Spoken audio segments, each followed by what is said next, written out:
मुझे मरना नहीं है, मुझे बस मेरे मालिक राजू को देखना है। बताओ वो कहाँ है? मैं बता सकता हूँ, पर मेरी एक शर्त है। मुझे तेरी जादुई शक्तियाँ चाहिए। शक्तियाँ? पर अगर मैंने अपनी शक्ति दे दी तो मैं एक साधारण गधा बन जाऊंगा। और मेरी शक्ति मेरे मालिक से जुड़ी है। अगर मेरी शक्ति गई तो उनकी शक्ति भी चली जाएगी। तो ठीक है, मत दे शक्ति। जा, भाग जा यहाँ से। अब तू अपने मालिक को कभी नहीं देख पाएगा। वो जंगल में भटकता रहेगा और मर जाएगा।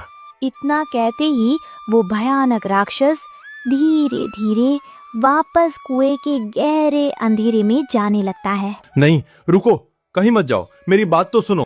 गट्टू, नहीं, ये इसकी चाल है। अपनी शक्ति मत देना। क्या हुआ गट्टू? अभी तो बड़ा मालिक मालिक कर रहा था। क्या तेरे मालिक की जान तेरी शक्तियों से सस्ती है? गट्टू की आंखों में आंसू आ जाते हैं। वो एक पल सोचता है। तुम सही कहते हो राक्षस, मेरे मालिक से बढ़कर मेरे लिए कुछ नहीं। अगर मेरी शक्ति जाने से उनका पता चलता है तो ले लो मेरी शक्ति। ये हुई ना बात। आ मेरे पास। गट्टू के शरीर से सुनहरी रोशनी निकलकर राक्षस के अंदर चली जाती है। गट्टू कमजोर होकर जमीन पर गिर पड़ता है। मैंने अपना वादा पूरा किया, अब बताओ मेरे मालिक कहाँ हैं? शक्ति मिलते ही राक्षस का आकार और बड़ा हो जाता है। वो जोर से हंसता है। मूर्ख गधे, मैं कोई कुएं का देवता नहीं हूँ। मैं तो वही साधु हूँ जिसने तुझे जंगल से यहाँ भेजा था, और मैं ही वो हूँ जिसने तुझे बोलने की शक्ति दी थी। ये सब हमारा जाल था, तेरी शक्ति छीनने का। क्या तुम तांत्रिक के साथी हो? हाँ, और अब सुन, तेरा मालिक काली घाटी में मेरे साथी कालिया तांत्रिक के पास पहुंच चुका है। अब न तेरे पास शक्ति है न उसके पास। तुम दोनों अब खत्म हो। धोखेबाज, भागो गट्टू, ये हमें मार डालेगा। राक्षस हमला करने ही वाला होता है कि गट्टू, बिरजू और राधा के साथ जंगल की तरफ भागता है।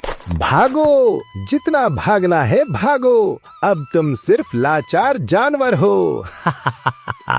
गट्टू ने अपने मालिक के लिए अपनी सबसे बड़ी ताकत कुर्बान कर दी, लेकिन बदले में उसे मिला सिर्फ धोखा।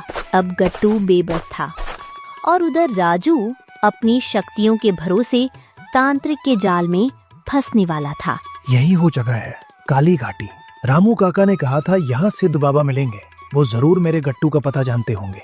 बाबा और सिद्ध बाबा, क्या आप यहाँ हैं? गुफा के अंदर से धुआं निकलता है और एक छोटा साधु बाहर आता है। कौन है तू और मेरी तपस्या भंग करने की हिम्मत कैसे हुई? क्षमा करे बाबा, मैं राजू हूँ। मुझे रामू सरपंच ने भेजा है। मेरा दोस्त गट्टू खो गया है। कृपया अपनी दिव्य दृष्टि से बता दीजिए वो कहाँ है। अच्छा, रामू ने भेजा है तो तुझे नियम भी बताया होगा। मैं बिना दक्षिणा के मुंह नहीं खोलता। मुझे भी वही चाहिए जो तूने सरपंच को दिया था, सोने से भरा संदूक। बस इतनी सी बात? बाबा, गट्टू के लिए मैं दुनिया की सारी दौलत दे सकता हूँ। अभी लीजिए। तभी राजू अपनी जादुई छड़ी को हवा में घुमाता है और आंखें बंद करके एक मंत्र पढ़ने लगता है। हे मेरी जादुई शक्ति, मेरे सामने सोने के सिक्कों से भरा एक बड़ा सा संदूक हाजिर करो। सन्नाटा, कोई चमक नहीं, कोई संदूक नहीं, सिर्फ हवा की आवाज। अरे ये क्या हो रहा है? मेरी जादुई छड़ी काम क्यों नहीं कर रही? राजू ने बार बार अपनी जादुई छड़ी घुमाई और कई बार मंत्र बोले, लेकिन फिर भी कोई जादू नहीं हुआ। हे जादुई टापू की शक्ति, मेरे सामने प्रकट हो। मैं तुम्हें आदेश देता हूँ। राजू ने पूरी ताकत लगाकर पुकारा, लेकिन इस बार भी उसकी जादुई शक्ति ने काम नहीं किया। हवा में कोई हलचल नहीं हुई। नहीं नहीं, ऐसा नहीं हो सकता। मेरी शक्तियाँ कहाँ गईं?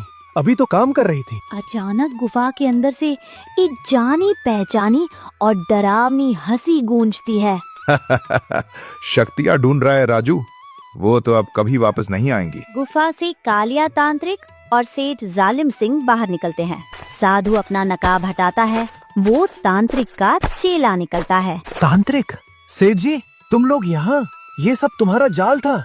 हाँ राजू, और तू फंस गया। तू यहाँ अपनी जादुई शक्तियों को पुकार रहे हो, लेकिन तुम्हें पता नहीं है कि उधर कुएं पर तुम्हारे मूर्ख गधे ने अपनी और तुम्हारी सारी शक्तियाँ मेरे साथी को दान कर दी। क्या? गट्टू ने मेरे लिए अपनी शक्ति दे दी। नहीं, अब चिल्लाना बंद करो राजू। अब तुम कोई जादूगर नहीं हो, बल्कि एक मामूली चूहे बन चुके हो और हम बिल्ली हैं। तांत्रिक बाबा, इसे पकड़ लो और इसकी बलि देने की तैयारी कर लो। तांत्रिक अपनी काली छड़ी घुमाता है, काली रस्सियां हवा में बनती हैं और राजू को जकड़ लेती हैं। छोड़ दो मुझे। गट्टू तुम कहाँ हो? गट्टू! चिल्लाता रह, तेरा गधा अब कभी नहीं आएगा। आज रात अमावस है, आज तेरी बलि चढ़ेगी और मैं एक भयानक असुर को खुश करूंगा। तांत्रिक राजू को घसीटते हुए गुफा के अंधेरे में ले जाता है। गट्टू तुम कहाँ हो? गट्टू, मुझे बचा लो दोस्त, मुझे बचा लो। कि गट्टू ने अपने मालिक के लिए अपनी शक्तियाँ कुर्बान कर दी, लेकिन उसे धोखा मिला। अब राजू तांत्रिक की कैद में है और गट्टू की जान पर बनाई है। क्या गट्टू बच पाएगा? तभी गट्टू तेजी से भागते भागते अचानक एक पत्थर से टकरा जाता है और धड़ाम से नीचे गिर पड़ता है। उठो गट्टू, हार मत मानो। अगर तुम्हें कुछ हो गया तो राजू मालिक को उस बुरे तांत्रिक से कौन बचाएगा? मेरी बेवकूफी की वजह से ही मालिक मुसीबत में फंसे हैं। अब मुझे ही उन्हें बचाना होगा। जल्दी चलो गट्टू भाई, वो राक्षस हमारे पीछे ही है। वो अपनी नई शक्तियों से जंगल को जला रहा है। वे भागते भागते जंगल के किनारे पहुंचते हैं। सामने एक विशाल, शांत और डरावनी झील है। आगे जाने का कोई रास्ता नहीं है। हे भगवान, आगे तो गहरी झील है और पीछे वो राक्षस। अब हम कहाँ जाएं? हम फंस गए बिरजू। तभी पीछे से जोरदार धमाका होता है। वो राक्षस साधु के रूप में नहीं, अब असली भयानक रूप में उड़ता हुआ वहाँ आता है। उसके शरीर से गट्टू की सुनहरी शक्ति चमक रही है। भागते भागते कहाँ जाओगे चूहों? आगे मौत का पानी है और पीछे मैं, तुम्हारी मौत। राक्षस, तुमने मेरी शक्ति ले ली, अब हमें छोड़ दो। हमारा पीछा क्यों कर रहे हो? छोड़ दूं? मूर्ख गधे, तू और तेरे ये साथी गवाह हैं। मैं कोई सबूत नहीं छोड़ता।